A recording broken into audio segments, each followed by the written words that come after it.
Oh, me. No, I'm excited, man. It's a big weekend for shows. Ministry tonight, Spirit Box tomorrow, there's something on Sunday, but I can't remember what that is. Wednesday's Coheed, so that's what I'm pumped next about. Wednesday's Coheed. Mm-hmm. All right. But you got something going on. You can't go to Coheed. No, I'm hosting the inaugural Alan Cox Show night on the Cleveland Funny Bus. Wow. That is the next handful of Wednesdays. We'll kind of be rotating as your hosts, but the Funny Bus is a good time because it's got local comics who take you on this tour of Cleveland and show you. I'm going to learn so much on this Funny Bus. I can't wait. It leaves at 7 o'clock from Collision Bend. It's BYOB, but I think we give you some passes for a couple of pops. Go to funnybus.net, buy tickets because they'll go real quickly. I'll have a couple to give away to you next week. But it's 90 minutes. You're in and out. It sounds like a lot of fun. So I'm looking forward to it. I like that BYOB aspect. Yeah, that's right. So as we pass by Coheed, we'll honk. Is that at Jacob's Pavilion? No, that's at the Agora. Oh. Well, if we go by the Agora, we'll honk.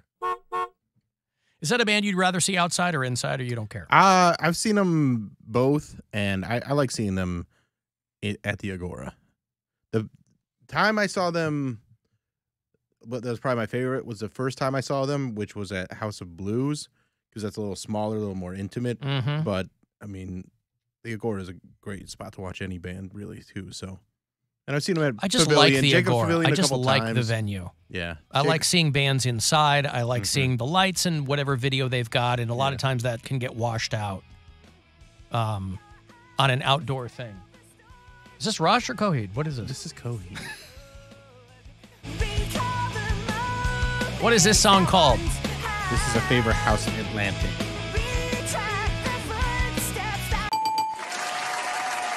You're right. That's called A Favor House Atlantic. What is this song called?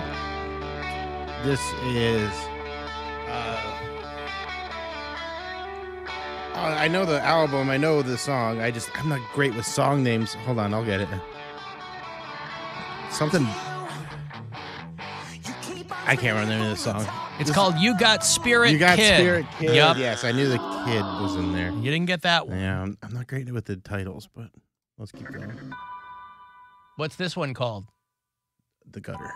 The Gutter. You are good with the title. That one I know. Yeah. All right. iHeartRadio music. Not that. Is this Three Evils? No, that's the same album though. It's got a color in the title. Blood Red Summer. Blood Red Summer. There you go. So our game show, is this Coheed? The answer, of course, is yes to all of them. It was all Coheed. None of it was Rush. 5 for 5. Ministry tonight, Spirit Box tomorrow night. 2 hours to midnight, by the way, is back. Tomorrow night, it is our new metal show. It's really kind of been, it's hard to get some momentum because there have been late Guardians games and blah, blah, blah. But we couldn't be more excited to do the show after a long, long hiatus with no metal show here at MMS, which is a travesty.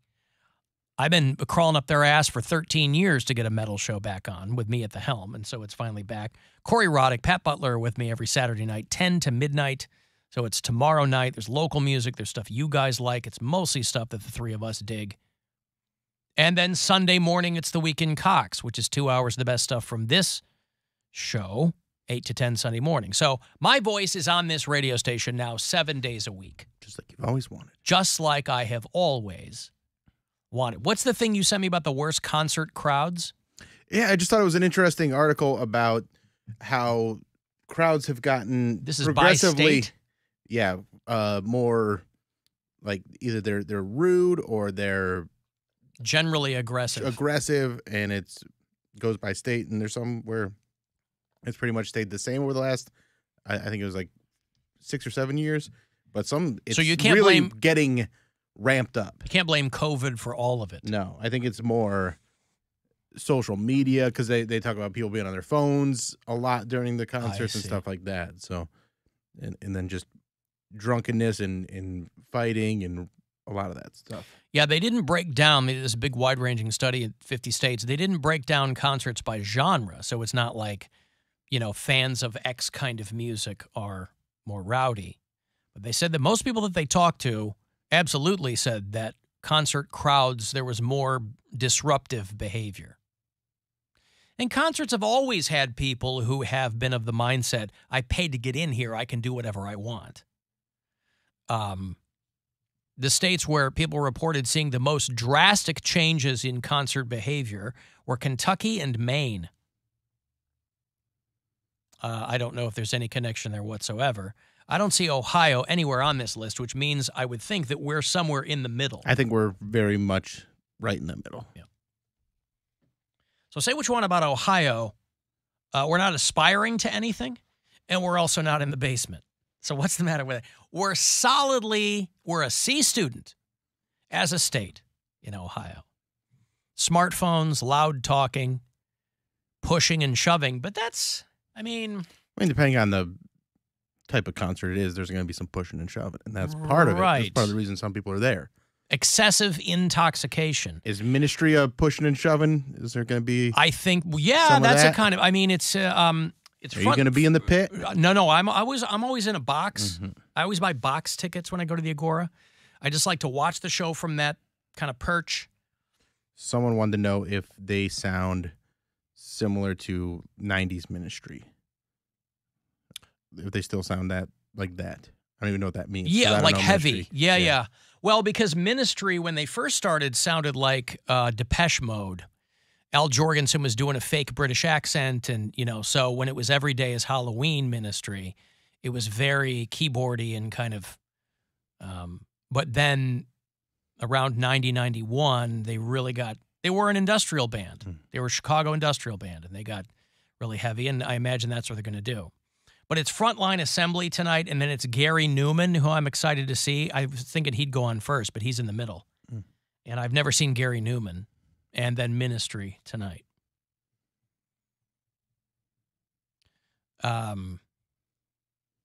So, yeah, I don't know. Excessive intoxication, live streaming the event without permission, and ignoring venue rules are the complaints that people have. But I also wonder if maybe people, their antenna are more sensitive now, too. The other side of that coin is you might have people that are being more belligerent, combined with the fact that people perhaps are more sensitive to that kind of stuff, or it hits them the wrong way. Because a lot of these people use the pandemic as the demarcation line. Mentally, they go, pre-COVID, didn't see this kind of stuff. Mm-hmm. And you kind of have to wonder if there's a Mandela effect on that.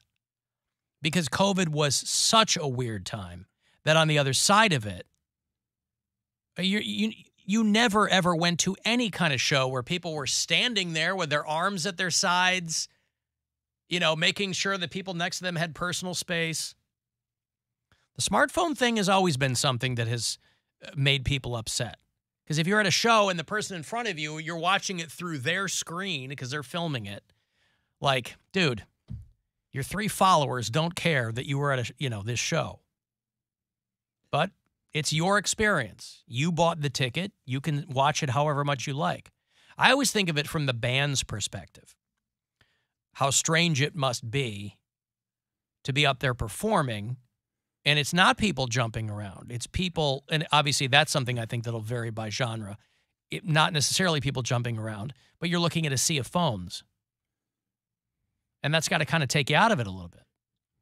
Because you're like, well, I'd like to see people out there going nuts. Yeah, dancing, having some fun. If you listen to us on iHeartRadio, let me know if you do it from somewhere else on the map. Make sure you get a pin on this thing here behind me. Our bureau chiefs all around North America. Andrew listens in Loveland, Colorado. Caitlin's in Prescott, Arizona. Holly and Paul are in Phoenix. Chris is in Pittsburgh. Phil's out in Valencia, California. And you can leave messages there for us, too. Y'all were talking about first celebrity crushes, and I'm only a few years younger than Cody, so mine were a bit odd for my age. just because my very first one at 6 was Sally Fields and Smokey and the Bandit. And then it definitely became Loretta Swit from MASH for whatever reason. But eventually it did become a little more normal for my age, which was Jessica Simpson and Dukes of Hazzard.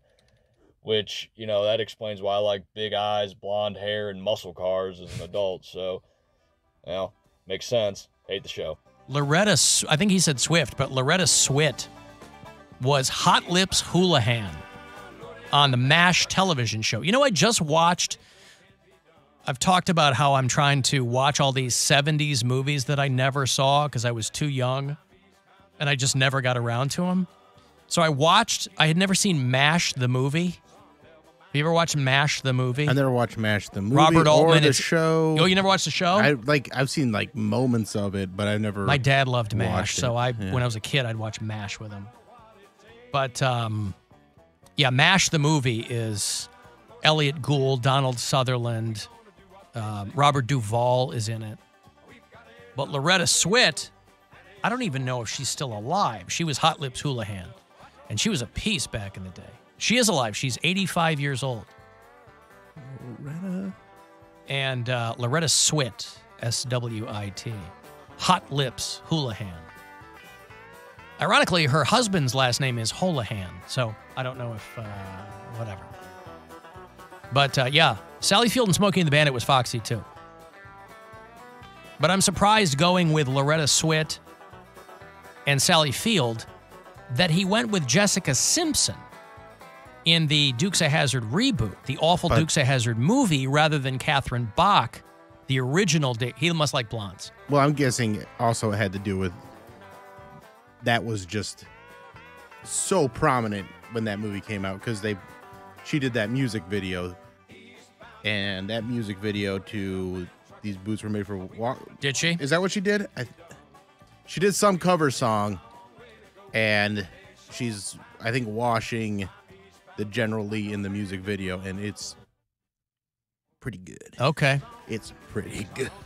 I just remember there's a great Australian band called Spider Bait, and I remember they covered Black Betty for the Dukes of Hazzard.